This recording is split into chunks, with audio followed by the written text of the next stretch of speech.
All right, we're back, everyone. Fact or fiction? There are a few things that might get a little confusing when it comes to picking out that fine wine. Scott Martin dives into a few of those myths in this week's Uncorked.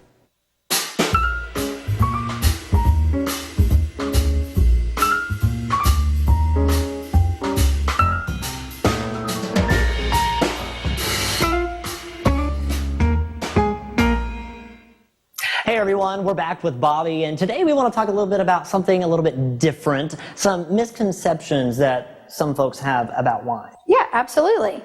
So today, while we're sipping, I've just brought a Cremant de Bourgogne from France. This comes from Burgundy. Very bubbly. Yes, made in the same method as champagne. It's just not going to cost quite as much, and it's delicious. So we're going to sip while we get a lesson from Bobby here today on these misconceptions. And one of these misconceptions that we were talking about is like why we get a headache after we drink wine. Yes, so a lot of people think that wine headaches are caused from sulfites, and that's actually not the case. So French fries, dried fruit, cured meats, candy, soda are all things that have more sulfites than a bottle of wine. Interesting. So if you're having an adverse reaction, it's probably from histamines, or you might just need to have a couple glasses of water. So what I typically do is 1 glass of water per glass of wine. I was going to say, drink a glass of wine, then a glass of water. Then a glass of water. Then if you want that second glass, go for it. Absolutely. And what exactly is a sulfite? Just for folks at home that may not know exactly what a sulfite. So sulfites actually naturally occur during the fermentation process of wine. So there will be wines that'll be like, oh,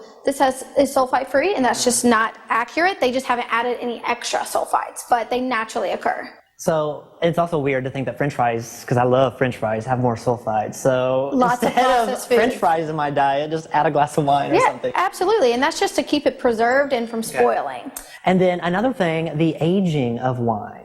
That one was pretty remarkable. Yeah, so a lot of people hear that you should age all of your wine, and actually most wine is meant to be consumed within 1 to 5 years. It all has to do with the level of acidity, tannin structure, the level of fruit in the wine, because as a wine ages, the tannins soften and that acidity comes down a little bit. Okay. And then another one that you were talking about is the cork versus a screw tap. Or screw cap. Yeah, so a lot of people will think that because there's a wine with a screw cap, it's automatically cheaper, but a lot of winemakers, especially high-end winemakers, are moving to screw tops because when you have a cork, the oxygen gets in it. You also have the possibility of having cork taint or TCA, which makes your wine smell like wet cardboard. And we probably don't want that. You don't want that. If you ever smell one, it's so bad, and it just naturally occurs on cork. So you never know if it's going to affect your bottle until you open it. So a lot of people have just eliminated it with screw caps. All right. Well, these are just a few misconceptions that some people have about wine. If you would love to hear more, let us know. We'd like to let you learn some, because I'm learning from this. This is crazy. Part 2. So yeah, part 2. All right. Until next time. Cheers.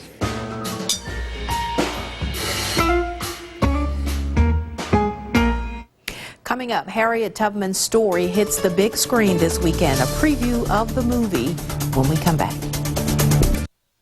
All right, welcome back. 2 of Hollywood's biggest names, Jennifer Aniston and Reese Witherspoon, are teaming up for The Morning Show. They are the leading ladies and executive producers of the new Apple TV Plus series. Gayle King talked to Aniston and Witherspoon about the project. They reveal how they drew from their own experience to prepare for their roles and spoke about why they're excited to reunite on the screen. We all know that you all met at Friends years, eons ago. You have no right to tell me what to do. I'm not telling you what to do. I am telling you what not to do. Then we keep meeting and going, what movie should we make together? Let's do a movie together. We've tried for a while. Yeah, but we never really found the right thing, and then this came up, and it just felt perfect. Nearly 20 years later, Reese Witherspoon and Jennifer Aniston are back together on screen. Hey.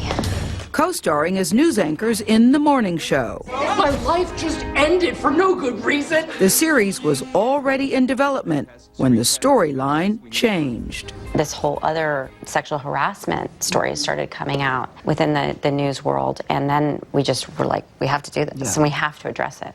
Cue her. I'm bringing you some sad and upsetting news. The male anchor, played by Steve Carell, is fired for allegations of sexual misconduct.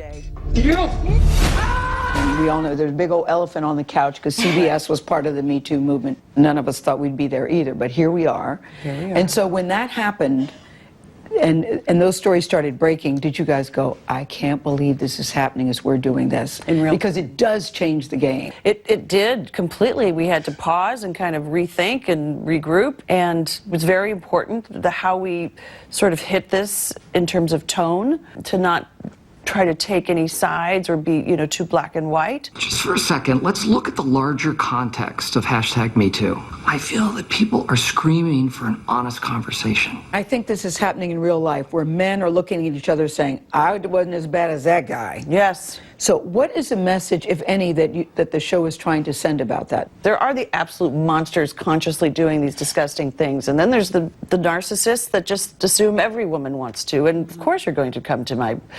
That's not out of the ordinary at all. Is there a message for men in this series, do you think? Probably watch yourself.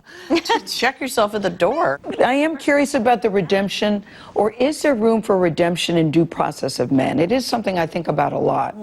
Because I think a woman makes an accusation, and then the man is instantly found guilty in the court of public opinion. And I think we have to figure out a way to navigate that on both sides. I think there's great growth and development by us finally listening to women who are survivors and really believing. But you're completely right. I mean, I think people due process is certainly a situation that you have to believe in. Because I always say, Reese, this ain't that complicated. When men say, oh my God, I'm not so sure what to do, I don't know how to react. Yeah, you do. Well, I think it's strange because one set of rules played for so long. And then one day the rules changed, and they changed pretty abruptly. So I think we have to give everybody a little bit of space. We're changing. A bit of a learning curve. We're changing, what do you mean? We weren't put in leadership positions before, and now people are taking us seriously. People are wanting us to be the leaders, where that wasn't even an opportunity that we had even 7 years ago to be producers of our own material. That was sort of like, okay, we'll just tell her she's a producer, but don't really listen to her ideas. And now it really feels like, no, what do Reese and Jen want? The part you guys never seem to realize is that you don't have the power anymore. Alex has got a great monologue in the boardroom. Are you actually trying to justify your action? I'm not listening. I don't need to justify anything. You all are so convinced that you are the rightful owner of all of the power that it doesn't even occur to you that someone else could be in the driver's seat. Has there come a time in your career where either of you felt you had to give a speech like that? Yeah. Many. Many, many, many. I've been in rooms where I said, is there any women at this company? Because I don't want to work here if I don't see a woman in the room the next time I come in. But I, by the way, went outside the room and I was shaking. I was like, am I going to get in trouble? Am I going to lose the deal? Am I going to lose the job? And I was like, screw it. Screw it. If I lose the job, I didn't want to work there anyway. And you know what? I went back and they brought a bunch of women into the room. See, that's amazing. I heard you say, Jen, that this is one of the most creative times of your life. Yes. What do you mean exactly by that? Meaning, I just feel that I have come into a place in my life as an actor, as a creative. I just feel excited. A couple, years ago, this would be like, I send them out to pasture, and it's like, whoa, whoa, whoa, whoa. This is all just getting started. I'm just getting cooking over here. And I think it's about changing those rules, that society places on all of us. You're both very successful actresses, but at some point you decided, I want to be a boss. I want to know your thought process behind that for both of you. There's no stories, there were no scripts. It's not good enough that we don't get to be the lead story of our own lives, because what does that show the world? Little girls don't see us being the people we really are. We're just playing wives and girlfriends. Yeah, that's the America's sweetheart. So it's like you had to create the stories, because they're out there. There's a lot that we have to say. So it's just about, let's get out there and we'll do it ourselves. All right. And an iconic American hero is getting the big screen biopic treatment. David Daniel has that story. I don't know if you know how extraordinary this is, but you have made it 100 miles to freedom all by yourself. Would you like to pick a new name to mark your freedom? Harriet Tubman. Tony winner Cynthia Erivo stars in Harriet as the escaped slave determined to free others from bondage. God was watching, but my feet was my own. Running, bleeding, climbing, nearly drowned, nothing to eat for days and days, man. I made it. So don't Don't you tell me what I can't do. I'm a 5'1" woman, so I'm a small woman who understands what it is to be underestimated, and to be able to play her sort of taught me that I have much more power than I know. To watch Cynthia portray this giant, this hero, you know, I could just cry thinking about it. Her selflessness, her fear, she is the epitome of what it means to be fearless. It's the first time Tubman's story has been told on the big screen, though the script was written more than 2 decades ago. I, for one, think it would have been relevant and timely and potent 20 years ago, be relevant 50, 100 years from now. It wasn't that she was fearless. She could overcome it, you know, and that's what we need. That's the message that we need now. Our courage has to overcome our fear. I will give every last drop of blood in my veins until this monster called slavery is dead. In Hollywood, I'm David Daniel. And we will be right back to wrap things up. All right, be sure you stay connected with us. We'll see you back here next time.